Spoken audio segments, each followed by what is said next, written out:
stop if that's the case.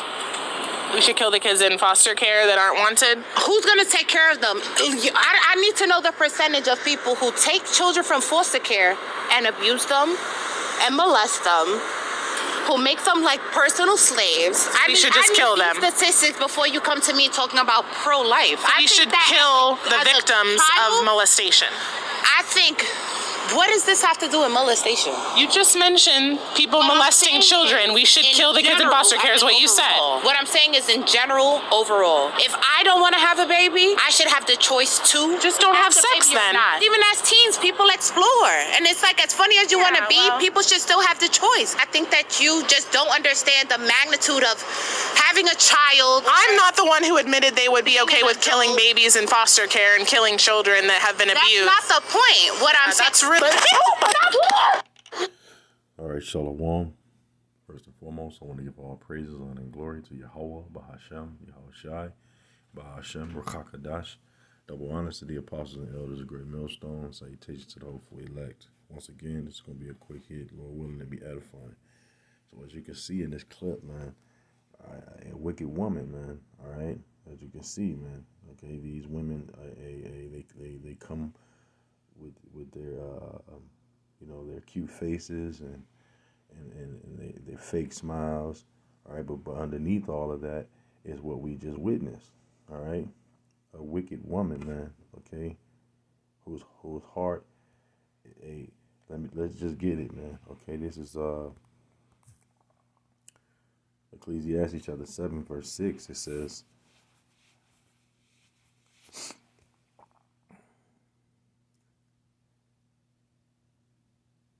and I find more bitter than death the woman, whose heart is snares and nets, and her hands as bands. Whoso pleaseth the Most High shall escape from her, but the sinner shall be taken by her. All right, so what could be more bitter than death, man? Okay, the scriptures tell you, a woman, man, all right?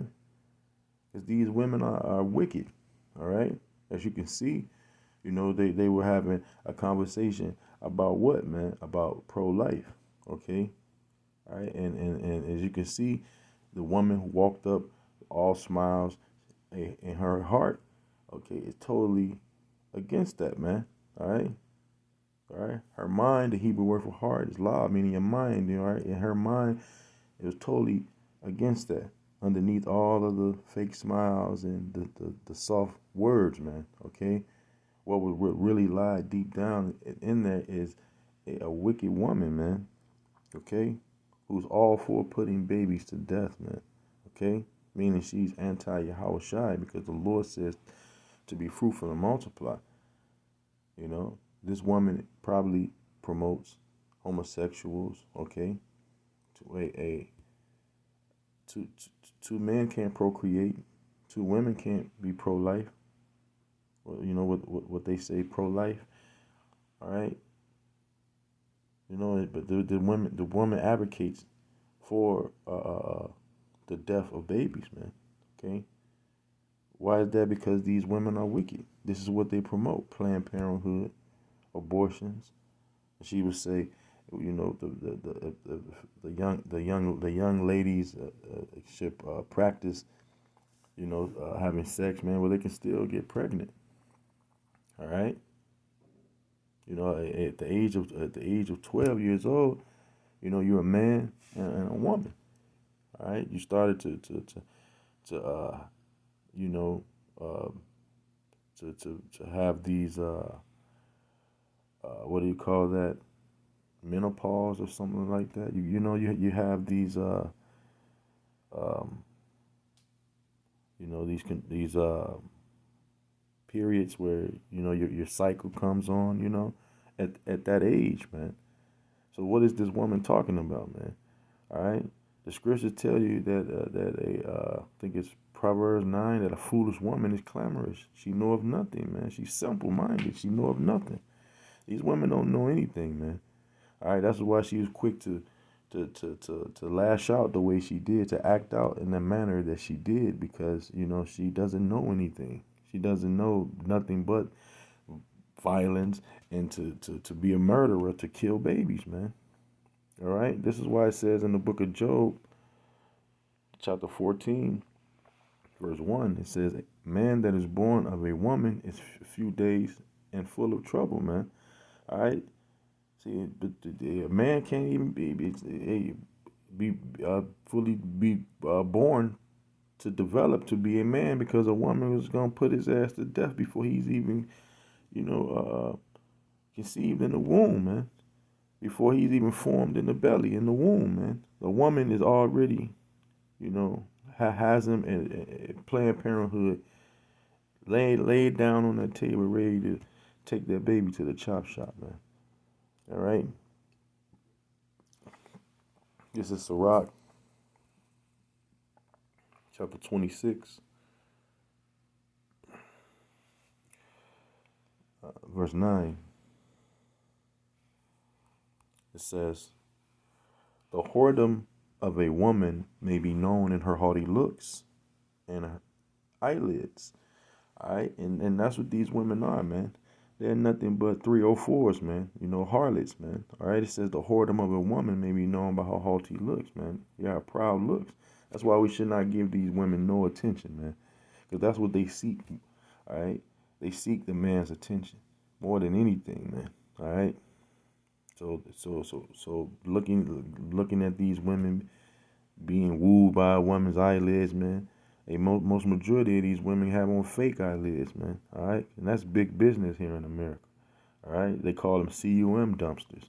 Okay, and the reason why is because this is what they promote here. 304s, man, being put on a pedestal and exalted on high, man.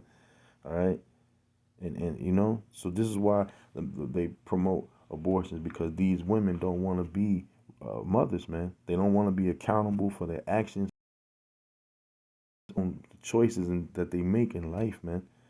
All right, because it is the woman who makes the first and the final decision in these relationships, or these so-called relationships, man.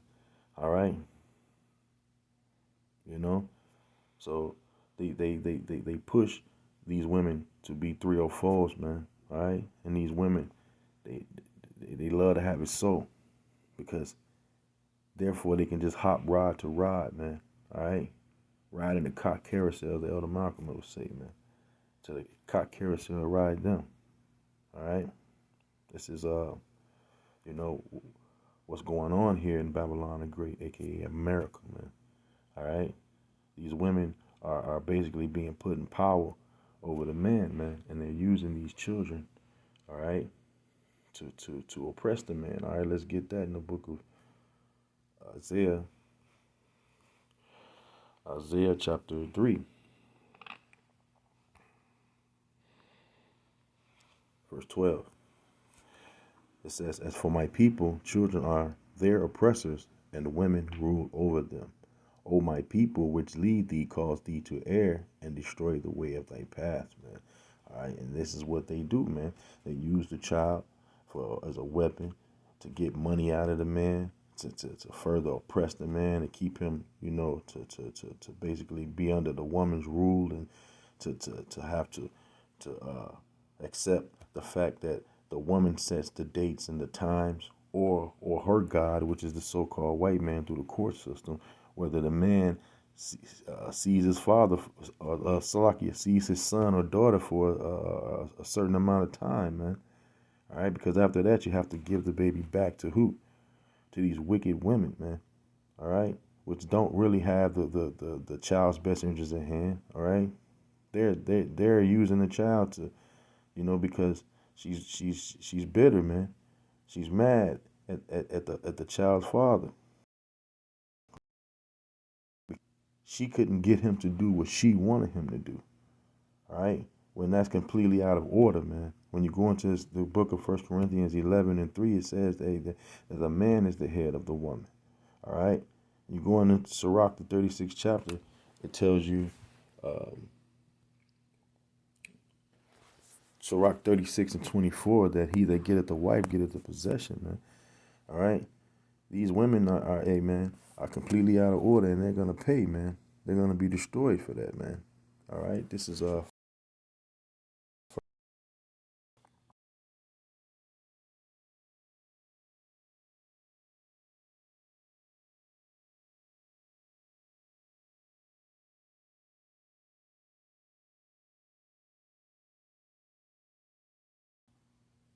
It says, but she that liveth in pleasure is dead while she liveth, man. All right, man. And these women, hey, they take pleasure in using the child to oppress the father, man. They take pleasure in being whores, man, being 304s. All right, they take pleasure in basically having liberty to gad abroad here in this place, man. All right, this is what they do, man. Okay, all right, but not understanding, man, that the ways that she is choosing, okay, is the ways of death, man, because she's going off, man. All right, and Romans the 6th chapter and the 23rd verse tells you that the wages of sin is what? Death, man. All right, and that's what's gonna happen to a lot of these women, man. Okay. Matter of fact, let's get that in Ezekiel. Salaki. Ezekiel the 9th chapter. Ezekiel 9:4.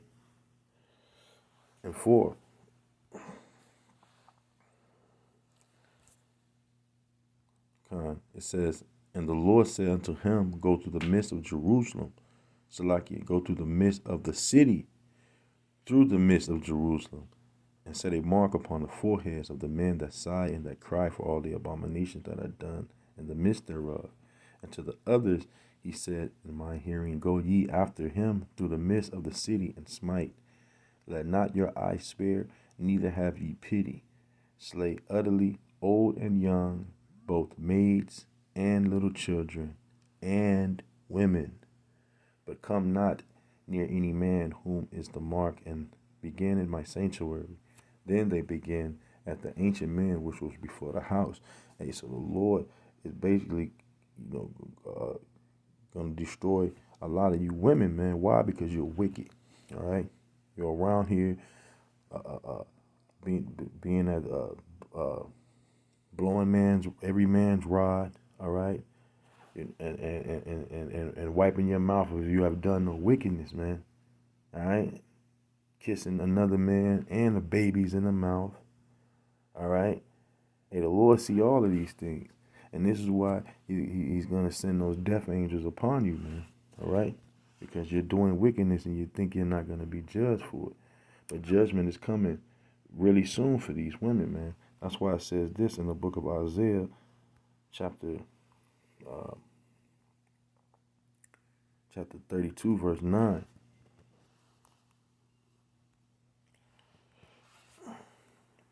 It says, rise up, ye women that are at ease. Hear my voice, ye careless daughters. Give ear to my speech. All right, and as you can see in the video, these women are careless, man. All right. It says, many days and years ye shall be troubled, ye careless women. For the venture shall fail, and the gathering shall not come. Tremble, ye women that are at ease. Be troubled, ye careless ones. Strip you and make you bare, and gird sackcloth upon your loins. All right. So as you can see, it's mentioned the women not once, not twice, but 3 times. All right. Why is that, man? It's because 2/3 of you women, okay, outnumber the men. Okay. The ratio of the women to men is like 14-1, man. It's always been that way. This is why Isaiah 4:1 tells you that 7 women shall take hold of 1 man. Okay, because and here in this place, all right, it's backwards, man. Okay, here in this place, you can only have 1 wife. All right. Okay, and that's totally going off, man. Okay, because according to the Bible, you can have more than 1 wife. All right, but a lot of these women, they're going to accept that fact real soon, because in the time of Jacob's trouble, a lot of these women are going to get put to deletion. All right, they're going to be judged for their wicked acts, for their wicked deeds. All right, and a lot of women are going to see the things that's taking place, and they're going to realize that they are going to need a man for protection, but not just any man. They're going to need a man of the Lord, man. All right, because the man of the Lord, okay, he has that covering, that hedge over him, man. Okay, all right. His angels protecting him going into Psalm the 34th chapter. Okay, the angel of the Lord encampeth around them that fear him. Okay, but the angels that's gonna be camping around you women are gonna be those death angels, right? Because this is what you have brought upon yourself, and you are going to receive judgment in those days coming soon. All right. Thus saith the Lord, thus saith the Bible. So with that, I'm going to give all praise, honor, and glory to Yahweh, Bashim Yahushua, Bashim Kakadash, double honors to the apostles and elders of Great Millstone. Salutation to the hopeful elect, Kwam Yasharala, and the Bible Ball.